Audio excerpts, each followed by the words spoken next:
ദുർഭരണത്തിന്റെ ദുരിതം ജനങ്ങൾ പേറേണ്ടി വരുന്നു. വി.ടി. ബൽറാം. പിണറായി സർക്കാരിന്റെ അഴിമതിയുടെയും ദുർഭരണത്തിന്റെയും ദുരിതം ജനങ്ങളാണ് സഹിക്കേണ്ടി വരുന്നതെന്ന് KPCC vice president VT. Balram പറഞ്ഞു. വൈദ്യുതി ചാർജ് വർധനവിനെതിരെ തൃത്താല ബ്ലോക്ക് കോൺഗ്രസ് കമ്മിറ്റി സംഘടിപ്പിച്ച കെ.സി.ബി ഓഫീസ് മാർച്ച് ഉദ്ഘാടനം ചെയ്യുകയായിരുന്നു അദ്ദേഹം. പിണറായി സർക്കാർ അധികാരത്തിൽ വന്നതിനു ശേഷം ഇത് 5ാമത് തവണയാണ് വൈദ്യുതി ചാർജ് വർദ്ധിപ്പിക്കുന്നത്. ഇപ്പോൾ കൂട്ടിയ 16 പൈസയ്ക്ക് പുറമെ അടുത്ത ഏപ്രിൽ മാസത്തിൽ വീണ്ടും 12 പൈസയുടെ വർധനവ് ഉണ്ടാവാനിരിക്കുകയാണ്. എന്നാൽ ഉമ്മൻചാണ്ടിയുടെ കാലത്ത് ചരിത്രത്തിലാദ്യമായി വൈദ്യുതി ചാർജ് കുറവ് വരുത്തിയിരുന്നു. അക്കാലത്ത് ഒപ്പിട്ടിരുന്ന ദീർഘകാല വൈദ്യുതി വാങ്ങൽ കരാറുകൾ റദ്ദാക്കിയത് അഴിമതിക്ക് വേണ്ടിയാണെന്നും വി.ടി. ബൽറാം പറഞ്ഞു. Block Congress president K. വിനോദ് അധ്യക്ഷത വഹിച്ചു. DCC secretary PV. Muhammad Ali, INTUC സംസ്ഥാന secretary V. Abdullakutty, block panchayat member Bava Maliyekkal, Mahila Congress block president P. Rasheeda, CP. Musthafa, CP. Muhammad, M. Manikandan, ST. Nisar master, PT. Shamsudheen, PM. Mohandas, V. Muhammad Kunhi, TP. Manikandan, E. Rajesh, TP. Ali master, PK. Appunni, Priya Pramod, CV. Savitha, KC. Rajan, PV. Sukumaran, Satheesan Karambathur എന്നിവർ പ്രസംഗിച്ചു.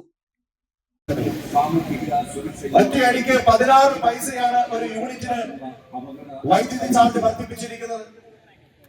ഈ 16 പൈസ എന്ന് പറയുന്നത് താൽക്കാലിക വർധനവ് മാത്രമാണ് എന്ന് സർക്കാരുമായി ബന്ധപ്പെട്ട വൃത്തങ്ങൾ പ്രഖ്യാപിച്ചു കഴിഞ്ഞു.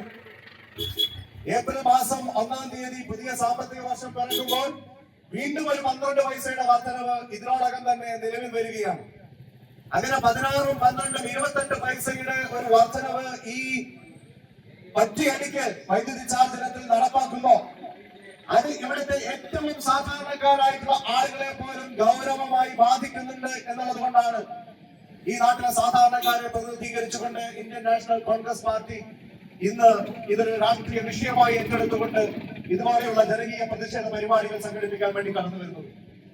കേരളത്തിലെ 282 ബ്ലോക്ക് കോൺഗ്രസ് കമ്മിറ്റികളുടെ ആഭിമുഖ്യത്തിലും ഇതുപോലെയുള്ള പ്രതിഷേധ പരിപാടികൾ ഇത് സംസ്ഥാന വ്യാപകമായി നമ്മൾ സംഘടിപ്പിക്കുകയാണ്. നമുക്ക് ഓർമ്മയുണ്ട്, ഉമ്മൻചാണ്ടി കേരളം ഭരിച്ചിരുന്ന കാലഘട്ടത്തിൽ നമ്മുടെ സർക്കാർ ഉണ്ടായിരുന്ന സമയത്ത് കേരളത്തിന്റെ ചരിത്രത്തിൽ ആദ്യമായി ഒരു മാതൃകാപരമായ പ്രവർത്തനം നമ്മൾ കാഴ്ചവെച്ചു. ചരിത്രത്തിൽ ആദ്യമായി വൈദ്യുതി ചാർജ് കുറച്ച ഒരു സർക്കാർ അത് ഏത് എന്ന് ചോദിച്ചാൽ അന്നും ഇന്നും ഈ നാടിന് മുമ്പിൽ ഒരൊറ്റ ഉത്തരവേ ഉള്ളൂ, ഉമ്മൻചാണ്ടിയുടെ സർക്കാർ എന്നാണ് ആ ഉത്തരം. നമുക്ക് ഓർമ്മയുണ്ട്, 20 പൈസ ഒരു യൂണിറ്റിന് അന്ന് നമ്മൾ കുറയ്ക്കുകയായിരുന്നു. എന്നാൽ 2016 അധികാരത്തിൽ വന്ന ഈ സർക്കാർ എന്താ ചെയ്തത്? 2017 വൈദ്യുതി ചാർജ് കൂട്ടി, 2019 വീണ്ടും ചാർജ് കൂട്ടി, 2022 ചാർജ് കൂട്ടി, 2023 ചാർജ് കൂട്ടി. ഇതാ 5ാമത്തെ തവണ 2024 വൈദ്യുതി ചാർജ് വർദ്ധിപ്പിച്ചിരിക്കുന്നു. ഇനി ഞാൻ നേരത്തെ സൂചിപ്പിച്ചതുപോലെ 2025 ആകുമ്പോൾ ആ വർഷവും 12 പൈസയുടെ വർധനവുണ്ടാവാൻ പോവുകയാണ്. അപ്പൊ 2022, 23, 24, 25 4 വർഷം തുടർച്ചയായി വൈദ്യുതി ചാർജ് വർദ്ധിപ്പിക്കാൻ ഇടവന്നതിന്റെ സാഹചര്യം എന്താണ്? ഈ നാട്ടിലെ സാധാരണക്കാരായ ആളുകൾ മനസ്സിലാക്കണം. ഇവരുടെ ദുർഭരണമാണ്, ഇവരുടെ അഴിമതിക്ക് വേണ്ടിയുള്ള കളമൊരുക്കലാണ് ഈ വൈദ്യുതി ചാർജ് വർധനവ് അനിവാര്യമാക്കി മാറ്റിയത്. നമ്മൾ ചെയ്ത ഏറ്റവും പ്രധാനപ്പെട്ട കാര്യം എന്തായിരുന്നു? നമ്മൾ അടുത്ത 25 വർഷത്തേക്ക് കുറഞ്ഞ ചെലവിൽ വൈദ്യുതി കേരളത്തിന് ലഭ്യമാകുന്നതിന് വേണ്ടിയുള്ള ദീർഘകാല വൈദ്യുതി വാങ്ങൽ കരാറുകൾ ഒപ്പിട്ടു ഉമ്മൻചാണ്ടിയുടെ സർക്കാർ. പെണ്ണു കൊതിക്കും പെണ്ണിനെ കൊതിപ്പിക്കുന്ന കനക കടകാഭരണങ്ങളുടെ കമനീയ ശേഖരവുമായി പട്ടാമ്പി പട്ടണത്തിന്റെ കനക കൊട്ടാരം Manukas gold and diamonds, Manukas tower railway ഓവർബ്രിഡ്ജിന് സമീപം, മെയിൻ റോഡ്, പട്ടാമ്പി.